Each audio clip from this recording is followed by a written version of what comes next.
जय राधा माधव कुंज बिहारी।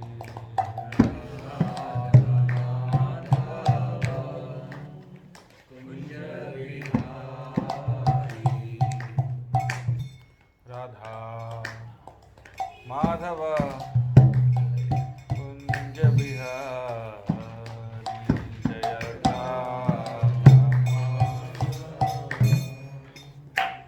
कुंज बिहारी। गोपी जना वल्लभा गिरिवर धारी। जय गोपी जना वल्लभा गिरिवर धारी। गोपी जना वल्लभा गिरिवर धारी।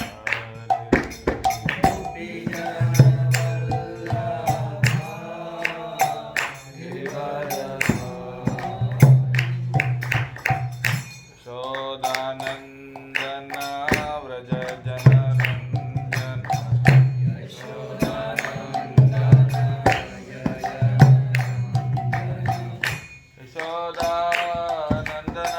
व्रज जनरंजन।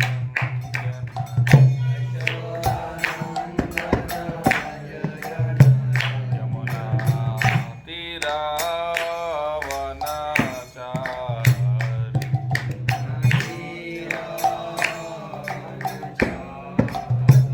यमुना तीरावनचारी।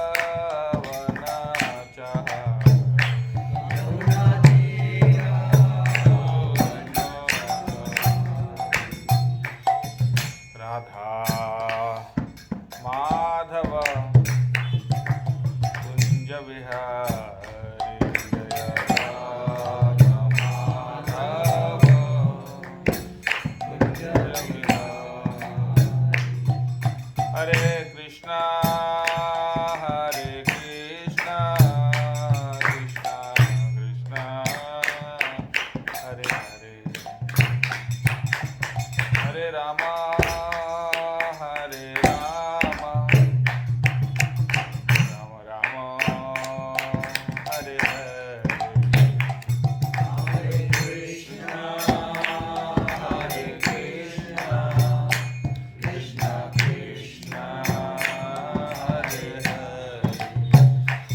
हरे राम हरे राम राम राम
अष्टोत्तरशत श्री श्रीमती जवाइन ग्रेस ऐसे भक्तिवेदांत स्वामी श्री प्रभुपाद की, इस्कॉन फाउंडर आचार्य जवाइन ग्रेस श्री प्रभुपाद की, श्री चैतन्य महाप्रभु की, श्री चैतन्य महाप्रभु शिक्षाष्टकम की, गौर प्रेमानंदे।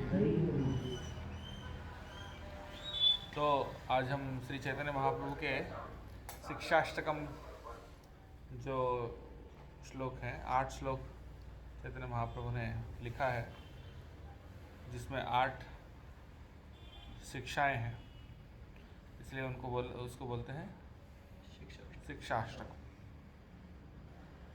अष्टकम मतलब जिसका 8 श्लोक है, और शिक्षा 8 प्रकार के हैं, इसलिए 8 प्रकार की शिक्षा।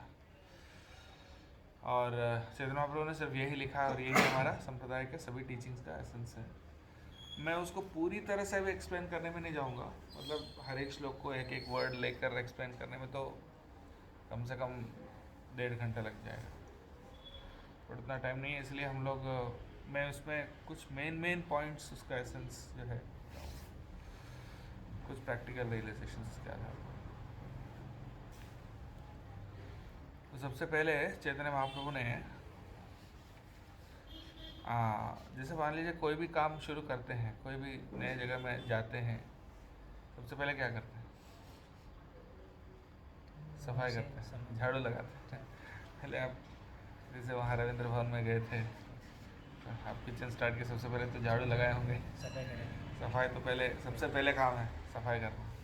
इसलिए चैतन्य महाप्रभु ने क्या बोला? सबसे पहले शुरुआत चेतो दर्पण मार्जन। इसलिए हमारा चित्त रूपी दर्पण यानी आईना। आईना क्यों बोला? क्योंकि दर्शन सब कुछ, दर्शन क्या मतलब? किसी चीज़ को देखना। वो देखने का काम कौन करता है? चेतना एक प्रकार का लाइट है, और लाइट सब कुछ दिखाता है। जैसे लाइट बंद है, सूरज भी नहीं है, तो क्या कुछ देख पाएंगे? क्या नहीं देख पाएंगे? तो चेतना एक प्रकार का लाइट है जो आत्मा से आता है। आत्मा उस लाइट का सोर्स है, और वहाँ से जो लाइट आता है वो क्या है? चेतना, कॉन्शियसनेस। और वो जो चेतना है, वो जिस पे डाला जाता है वो हमको दिखता है। जैसे मान लो टॉर्च लाइट है, टॉर्च लाइट को अगर तुलसी मारने के ऊपर लगाओगे तो वो दिखेगी, और अगर वो किसी और चीज़ के ऊपर दिखाएंगे तो वो दिखेगा, है कि नहीं? उसी प्रकार से हमारा कॉन्शियसनेस एक लाइट है, और वो चीज़ों को दिखाता है। और वो लाइट जो है आप किस पे डाल रहे हो, है कि नहीं? तो अब आपका कॉन्शियसनेस जब मन के ऊपर रहेगा, तो मन में जो कुछ है वही हमको दिखेगा। हमारा चेतना अगर बुद्धि के ऊपर है, तो बुद्धि जो प्लान बनाता है वही समझ में आएगा। हाँ, जो बॉडीली प्लेटफॉर्म पे है, जिसकी चेतना ज़्यादा बॉडी में है, वो सिर्फ यही, उसकी चेतना में यही फील होती है कि अभी मुझे भूख लग रही है, अभी मुझे ठंड लग रही है, अभी ये दर्द हो रहा है, या ये सुख हो रहा है, ये रसगुल्ला बहुत मीठा है। उसकी चेतना वहाँ है, तो इसलिए वो वही महसूस करता है। जो मेंटल प्लेटफॉर्म पे है, वो महसूस करता है कि ये व्यक्ति मेरा शत्रु है, ये मेरा मित्र है, ऐसा क्यों हुआ, ऐसा करना चाहिए था, उसने ऐसा बोल दिया, ऐसा क्यों हुआ मेरे साथ। ये सब फीलिंग्स वही उनकी चेतना में रहते हैं। जो इंटेलेक्चुअल प्लेटफॉर्म पे है, वो सिर्फ यही सोचता है कि ये क्या बोलते हैं उसको, मुझे ऐसा करना है, वैसा करना है, प्लान बनाता है, एनालाइज करता है, ऐसा क्यों है, वैसा क्या करना, क्या नहीं करना। हर चीज़ दिमाग दौड़ाते रहता है, हर चीज़ में बहुत ज़्यादा सोचता है। और जो स्पिरिचुअल प्लेटफॉर्म पे है, वो आत्मा के बारे में सोचता है। तो यानी अपने आपको जो कृष्णा कॉन्शियसनेस में है, वो भगवान के बारे में सोचता है। क्या करने से भगवान प्रसन्न होंगे, क्या करने से गुरु प्रसन्न होंगे, वैष्णव प्रसन्न होंगे, उसकी चेतना वहाँ पर है। मतलब आपका चेतना जिसके ऊपर है, आपको वो दिखता है।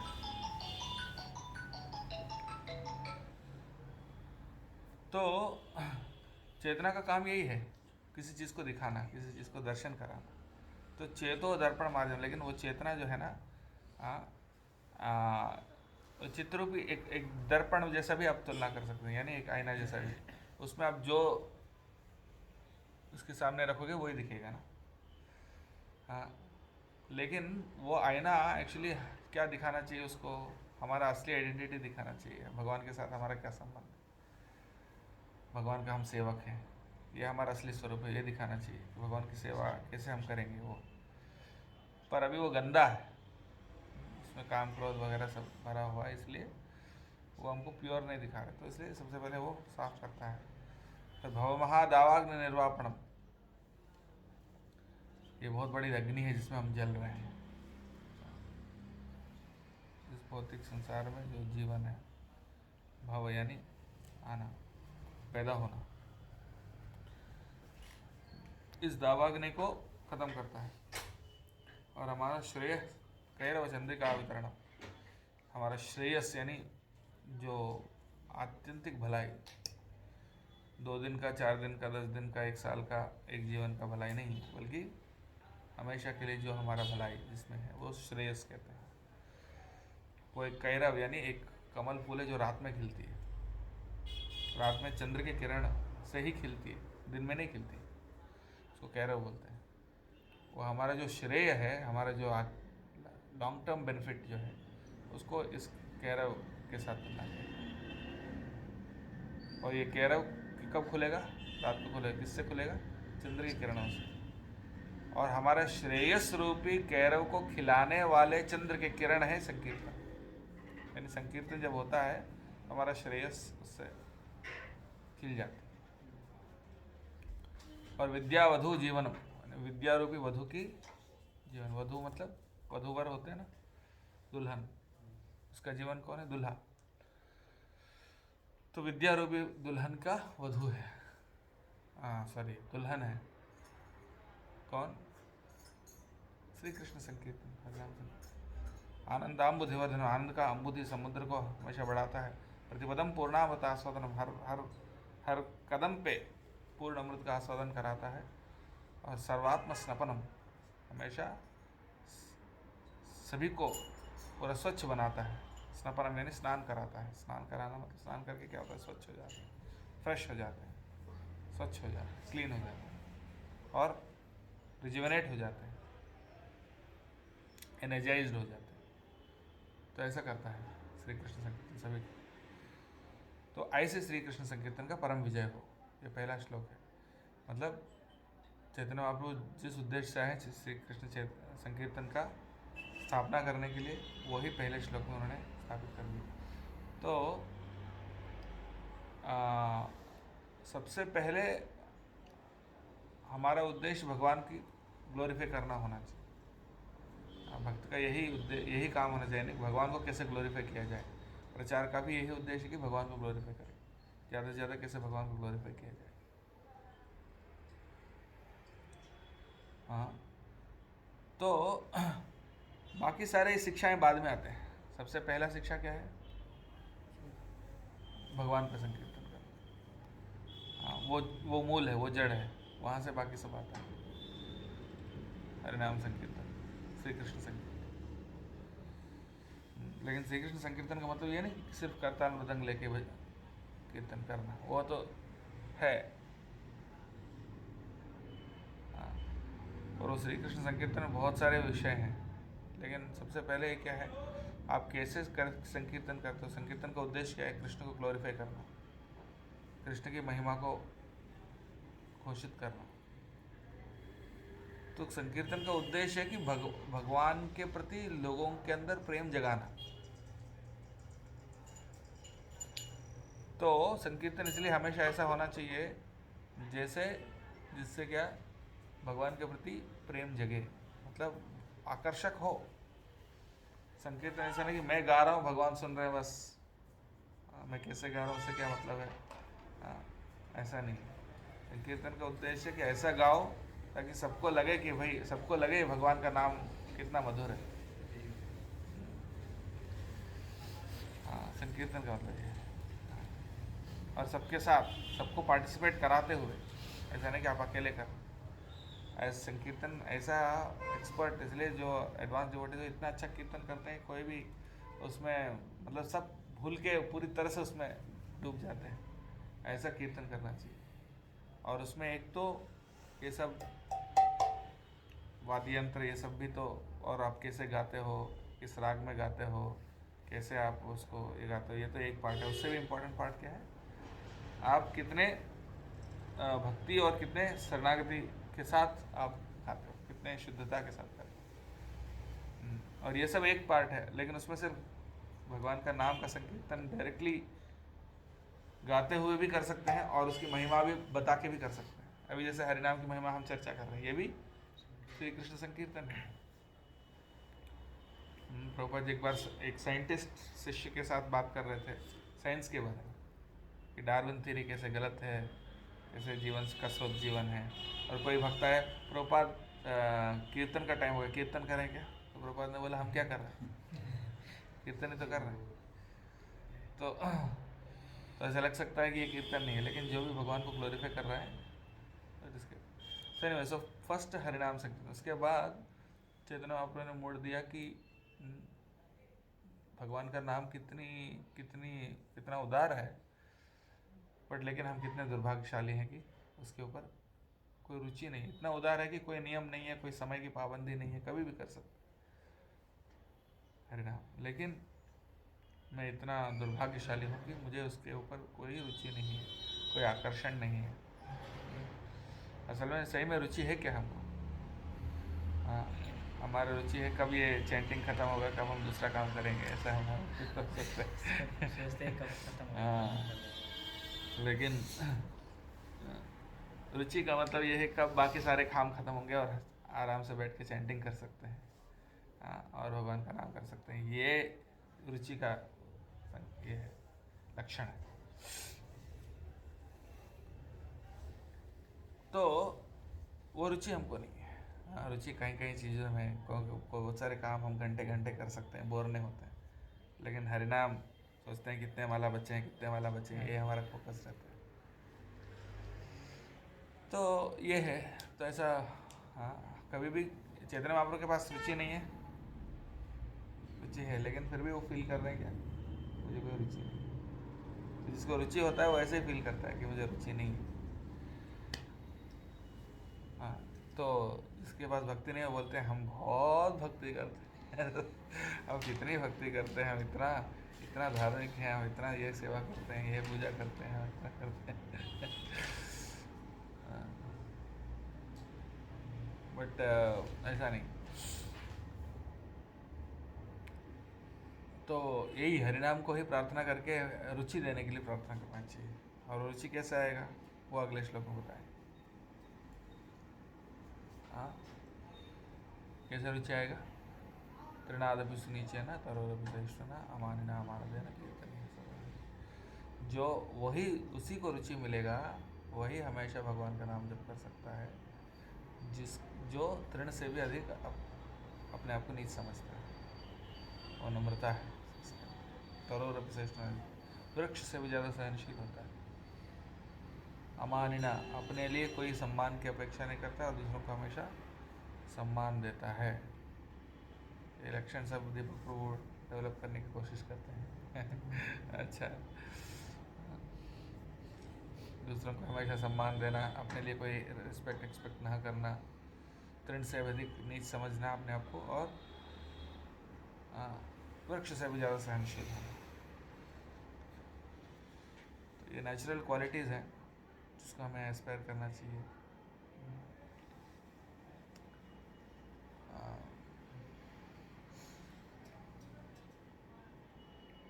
ये तो इसका प्रैक्टिकल मीनिंग क्या है वो बिहेवियर से समझना।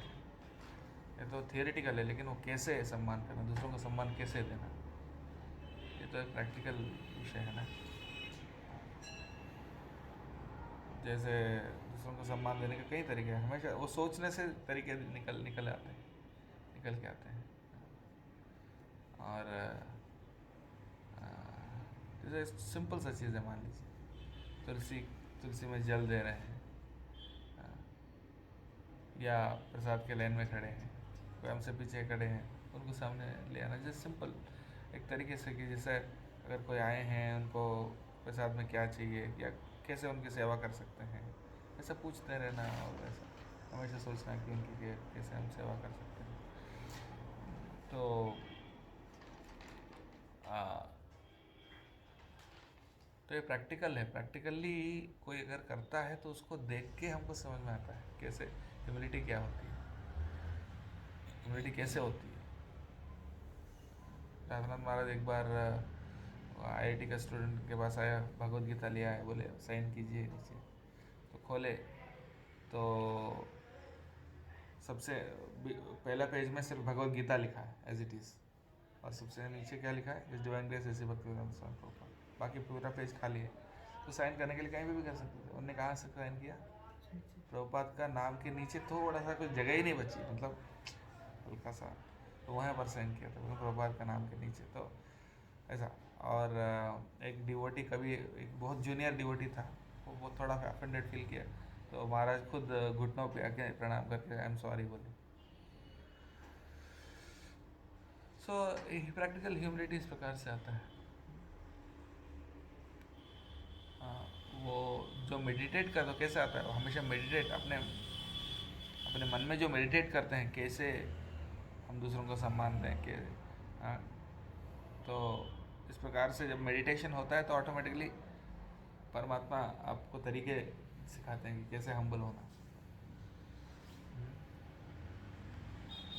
बट उसमें स्पेकुलेट नहीं करना है, वो रियलाइजेशन है, स्पेकुलेशन में बहुत डिफरेंस है।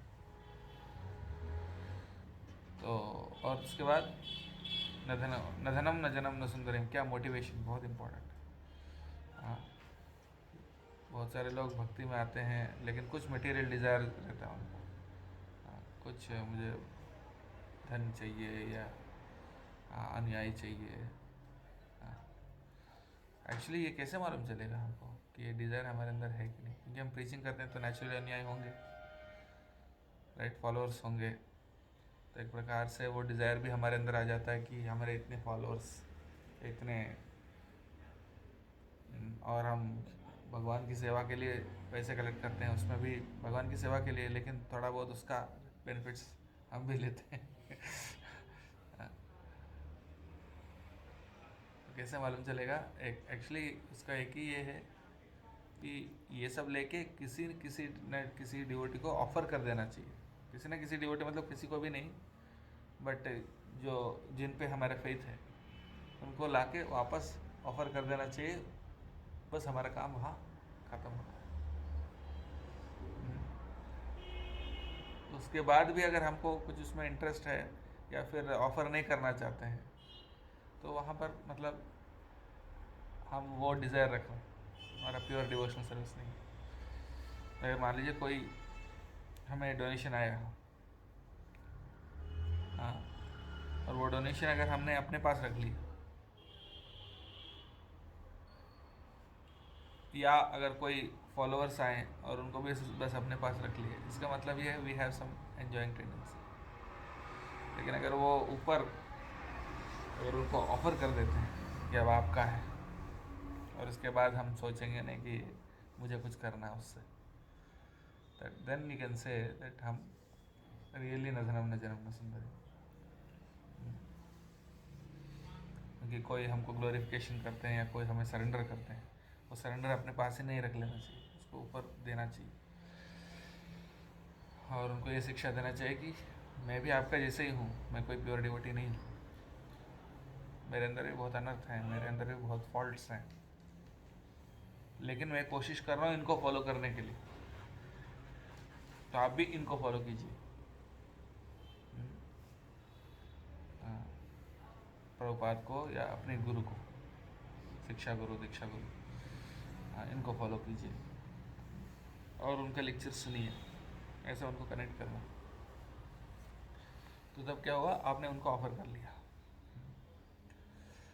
और एक टाइम पे जीवन में ऐसा टाइम आना चाहिए जब हम सारा प्रीचिंग बंद करके ना, जो है बस सिंपल भजन करेंगे। लेकिन प्रभुपाद ऐसा नहीं चाहते थे।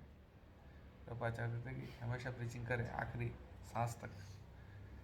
लेकिन उसमें एक रिस्क ये है कि हमको पता नहीं चलता कि हमारे लिए कर रहे हैं कि भगवान के लिए कर रहे हैं। हाँ, भक्ति तीर्थ महाराज ने क्या किया, एक टाइम पे बोले जब उनको पता पता चला कि हेपेटाइटिस बी हो गया, हाँ कुछ महीने से ज़्यादा नहीं बचेंगे, तो बोले थैंक यू कृष्णा, मेरा प्रार्थना तुमने सुन लिया। उनने प्रार्थना किया कि इस्कॉन के सभी भक्तों का जो पाप है मुझे दे दो, उन सबको भगवत धाम ले जाओ, और मैं उनके वासुदेव दत्त जैसा प्रार्थना किए थे महाप्रभु। तो फिर ये खबर उनको मिला, उसके बाद बोले कि ठीक है भगवान ने आपने प्रार्थना सुन लिया, थैंक यू। फिर उसके बाद बोले वैसे ही श्रीधर महाराज ने भी ऐसे ही उनका कुछ उनने भी मायापुर में जब थे बोले डिसाइपल्स के लिए टाइम है, इतने बजे से इतने बजे तक आए, but God brothers welcome any time. और भक्ति महाराज तो पूरी तरह से प्रीचिंग सब बंद कर दी। राधा महाराज से बोले अब तो सिर्फ मुझे कीर्तन और कथा आपके साथ। राधा महाराज बोले अब जब तक हो तब तक मैं हूँ आपके साथ। कई महीने उनके साथ वो 24 घंटे साथ में थे, और वो बस कीर्तन कथा वगैरह कम्प्लीटली एब्जॉर्ब थे। इतने पेनफुल सिचुएशन में जहाँ जो पेन किलर्स काम नहीं करते, क्योंकि वो बोन मैरो तक चला गया था। तो ऐसे सिचुएशन में भी वो हमेशा कम्प्लीटली एब्जॉर्ब। मतलब एक हम लोग युक्त वैरागी बोलते हैं, मतलब बहुत अच्छी चीज़ें यूज़ करते हैं भगवान की सेवा में, लेकिन जो ओरिजिनल जो ट्रेडिशनल जो सन्यासी होते थे वो कैसे होते थे? उनके पास शायद कोई चटाई भी नहीं होती थी। अब जो सन्यासी जो वैदिक पीरियड में भागवतम में भी लिखा है वो कैसे होता? उनका कोई ठिकाना नहीं रहता था कि कहाँ रखूँगा, कोई बैंक अकाउंट, कोई पैसा जेब में, कुछ नहीं।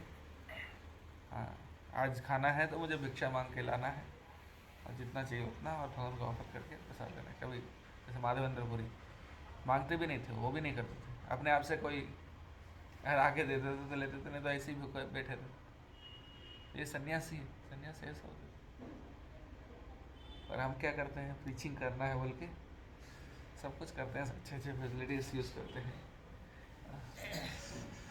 लेकिन प्रभुपाद का इंस्ट्रक्शन है ऐसा करने के लिए। लेकिन एक टाइम पे ऐसा होना चाहिए कि हमें कोई नहीं जानता है इस दुनिया में, उसमें खुश होना चाहिए। देखो मैं कोई फेमस नहीं, कोई मुझे आके दंडवत प्रणाम करने वाले कोई नहीं है, कोई आके मुझे डोनेशन देने का भी कोई चांस नहीं, ऐसा कभी ना कभी एक लाइफ में। बट लेकिन प्रभुपाद चाहते हैं कि प्रीचिंग करें आखिरी सांस, वो भी ज़रूरी है, तो इसलिए वो छोड़ भी नहीं सकते हैं। लेकिन कभी कभी भगवान ऐसा मौका देते हैं तो तब उसको यूटिलाइज करना है। तो यही एक्चुअली, इसी से हम समझ बता सकते हैं कि हम सही में भक्ति कर रहे हैं। नहीं तो भगवान की भक्ति के नाम में हम बहुत एंजॉय करते हैं, अच्छे प्रसाद मिलता है, अच्छा कपड़े मिलते हैं, अच्छे सब कुछ मिलता है, राइट। बट तो प्योर कृष्णा कॉन्शियसनेस के लिए हमारा मेन कंसर्न ऑफ कोर्स हमारे वैराग्य नहीं होना चाहिए। हमारा मेन कंसर्न क्या होना चाहिए? भगवान की सेवा। अगर बहुत ज़्यादा वैराग्य पे फोकस करेंगे तो उस चक्कर में सेवा नहीं छोड़ना चाहिए। अगर हम वो सब छोड़ के आराम से वृंदावन में बैठ के या कोई मंदिर में बैठ के फिर झाड़ू लगा के फिर बैठ के हरिनाम करेंगे तो वैराग्य की दृष्टि से वो अच्छा है, हो सकता है, लेकिन प्रभुपाद ये नहीं चाहते। प्रभुपाद चाहते हैं प्रचार करें, लेकिन साथ में प्योरिटी भी रखना ज़रूरी है, तभी तो आप जो कर रहे हो प्योर हो। तो इसलिए जॉर्ज हैरिसन क्या करते थे? जॉर्ज हैरिसन कितना फेमस है आपको पता है? वर्ल्ड में मोस्ट फेमस थे, इवन प्रेसिडेंट ऑफ अमेरिका से भी ज़्यादा फेमस थे वो। मतलब काफ़ी सालों तक ऐसा, बीटल्स बोले तो सबसे ज़्यादा नंबर 1 थे। मतलब यूथ सब पहला क्रेज़ उनका उन्हीं के ऊपर था। बोला बहुत लंबा लाइन लगता था उनके घर के सामने डेली ऑटोग्राफ के लिए। हाँ।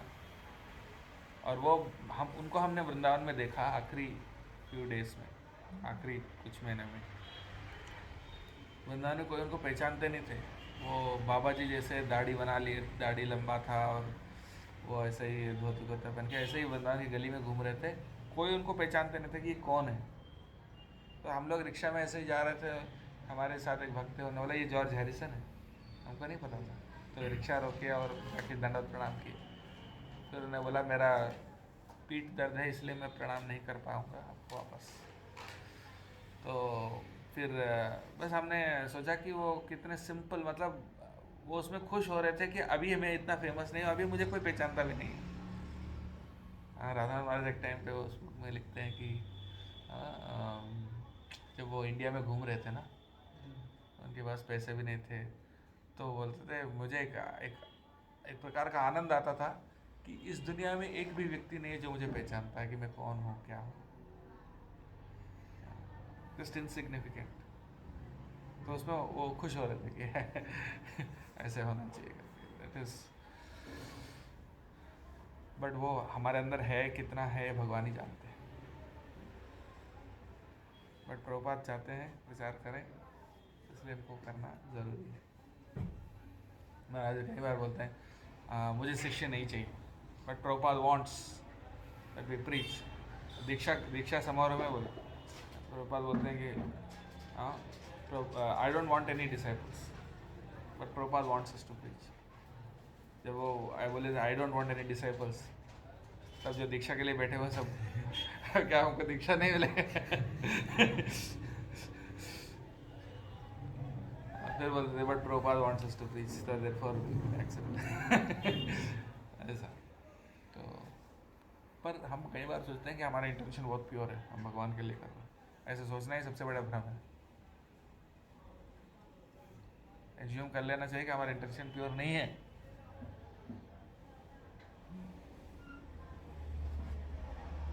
कभी भी सोचना नहीं चाहिए कि मैं भगवान के लिए कर रहा हूँ। कई बार ऐसे बोलते भी हैं, मुझे एक्चुअली इससे कोई आसक्ति नहीं है, मैं भगवान के लिए कर रहा हूँ, मैं इसके लिए कर रहा हूँ। बट ऐसा कहना बहुत बड़ा घमंड है,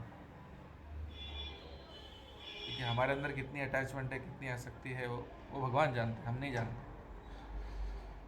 क्योंकि अंदर से वो देख रहे हैं।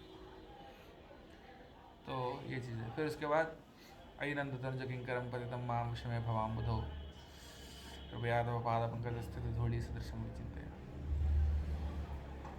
आपके चरण के धूल का कर्ण बनाइए। मैं पतित आपका सेवक हूँ, लेकिन पतित हो चुका हूँ, मुझे उद्धार करके आपके चरण के धूल कर्ण बनाइए। यानी भगवान की सेवा में शुद्ध भक्ति करते हुए एक धूल का कर्ण बनना बेटर है, ना कि भक्ति ना करते हुए दुनिया का सम्राट बनना। भक्ति ना करते हुए दुनिया का सम्राट बनना अच्छा है कि शुद्ध भक्ति करते हुए एक धूल का कर्ण बनना अच्छा है? हाँ, ये यहाँ पर शिक्षा है।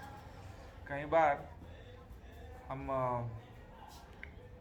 ऐसा होता है कि प्रचार के लिए हम लोग क्या करते हैं, अपने स्टैंडर्ड्स को थोड़ा कॉम्प्रोमाइज़ करते हैं। थोड़ा सा आज प्रचार के लिए हम लोग क्या है, चैंटिंग ठीक से नहीं हुआ, अभी रात को देर से प्रोग्राम हुआ, सुबह नहीं उठ पाए, चैंटिंग ठीक से नहीं हुआ, या भक्ति ठीक से नहीं हो रहा है, लेकिन प्रचार ज़्यादा हो रहा है। लेकिन उसमें क्या हो रहा है, आप बस प्रचार के लिए हम शुद्ध भक्ति से कॉम्प्रोमाइज़ कर रहे हैं। यानी भगवान की शुद्ध भक्ति करते हुए एक भक्त बनाओ, अच्छे स्टैंडर्ड में भक्ति करते हुए एक भक्त बनाओ, बेटर है कि स्टैंडर्ड को कॉम्प्रोमाइज़ करके आप 1000 भक्त बनाओ, बेटर। इसका मतलब ये नहीं कि एक ही भक्त बनाओ लेकिन स्टैंडर्ड को कॉम्प्रोमाइज़ करके ज़्यादा भक्त बनाना बेटर है कि स्टैंडर्ड कॉम्प्रोमाइज़ ना करके थोड़ा कम प्रचार करें तो बेटर है। तो ये भगवान से प्रार्थना की, भले मुझे बहुत ज़्यादा सक्सेस नहीं मिले, लेकिन प्योर प्योर तरीके से प्रीचिंग करना है पहले एक व्यक्ति को। तो वो व्यक्ति जो भक्त बनेगा वो भी प्योर बनेगा। तो इसका मतलब ये नहीं कि हमको बस एक ही भक्त बनाना है या फिर थोड़ा ही प्रीचिंग करना है, ऐसा नहीं। बट ऑफकोर्स प्रभुपाद ने बोला मॉर्निंग प्रोग्राम करके 16 माला 4 नियम पालन करके फिर आप कितना प्रचार कर सकते हो उतना अच्छा है। प्रभुपाद भी चाहते थे ज़्यादा से ज़्यादा प्रचार हो, ऐसा नहीं कि हम कम से कम प्रचार करना चाहते हैं, ज़्यादा से ज़्यादा ही करना चाहते हैं, but not at the cost of your purity.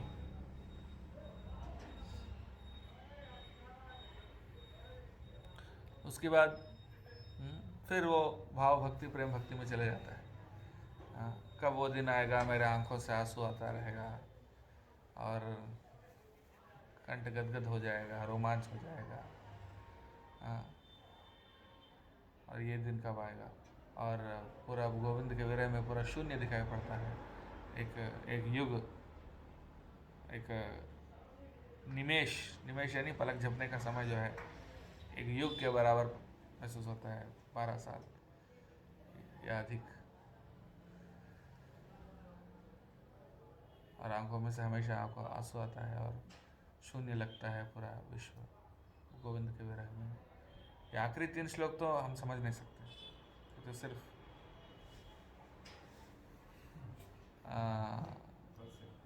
पढ़ सकते हैं और आशा कर सकते हैं कभी ऐसा हो सके। लेकिन पहले 5 श्लोक तक प्रैक्टिकल है हमारे लिए।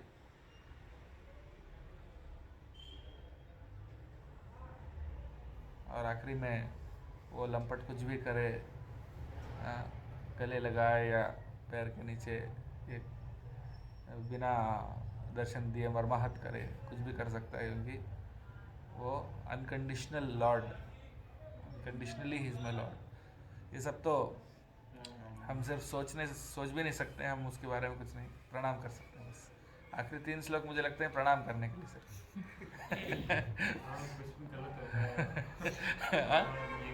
क्या कुछ भी गलत होता है लाइफ में, भगवान ये क्यों हो गया? तो ये सिर्फ प्रणाम करने के लिए है। लेकिन पहले 5 श्लोक हमारे लिए प्रैक्टिकल है। इसका कहने का मतलब ये नहीं कि आखिरी 3 श्लोक प्रैक्टिकल नहीं है, पर अपने लिए अभी इस लेवल पर हम उसको समझ नहीं पाएंगे।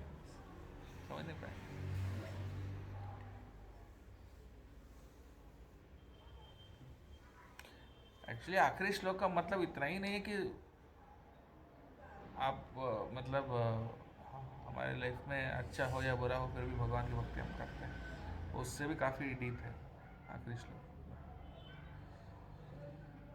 वो आप जो बोल रहे हैं वो तो एक्चुअली 3rd श्लोक में ही वो कवर हो गया कि अगर हमारे साथ कोई एक्सीडेंट हो गया, एग्ज़ाम में फेल हो गया, बिजनेस में लॉस हो गया या कोई प्यारे व्यक्ति मर गया, तो भी भगवान की कृपा समझ के एक्सेप्ट करना।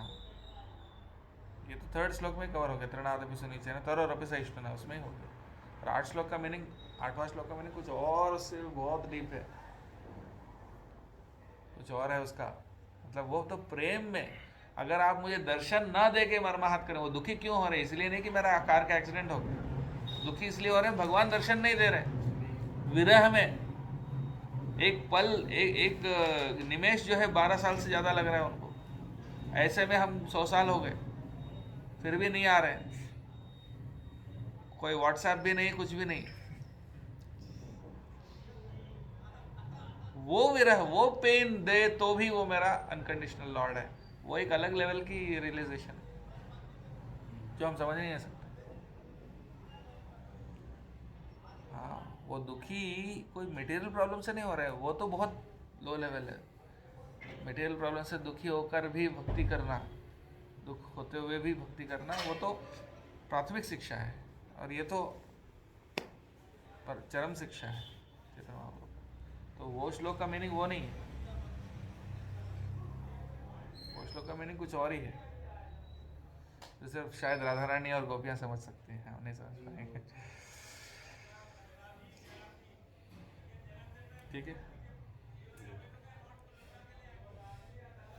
हाँ, तो एक निमेश में कितना साल लग रहा है रणवीर कृष्ण प्रभु?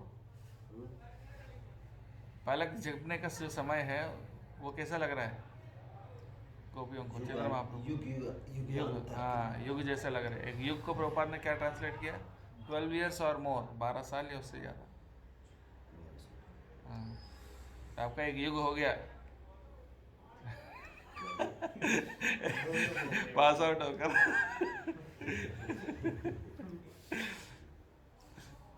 तो लेकिन उल्टा हो गया ना, गोपियों को पलक झपकने के समय युग जैसा लग रहा है, आपको युग जो है पलक झपकने का समय जैसा हो गया। चलिए कोई बात नहीं। और कोई प्रश्न है? नहीं तो यही विराम देते हैं। श्री चैतन्य महाप्रभु शिक्षाष्टकम की, प्रभुपाद की, गौर प्रेमानंदे। हरे कृष्ण।